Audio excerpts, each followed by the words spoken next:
how the water cycle occurs. First, the sun heats up the water from ocean, lakes, and rivers. Then, the water changes into water vapor by the process of evaporation.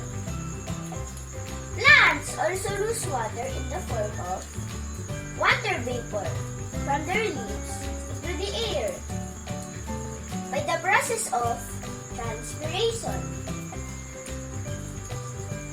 As the water vapor rises up into the air, it starts cooling down and forms into tiny water droplets. These water droplets come together to form clouds, and this process is called condensation. When the clouds start getting heavy and cannot hold the water droplets anymore, they fall back to earth in the form of rain, hail, or snow, and this process is called precipitation.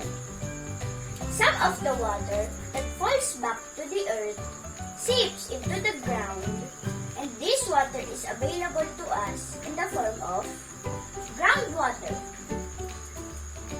Then the remaining water falls back into the oceans, rivers, lakes, and seas, and this process is called collection. Then, after those process, the sun starts heating up this water once again, and this circulation of water is called water cycle. Thank you for watching!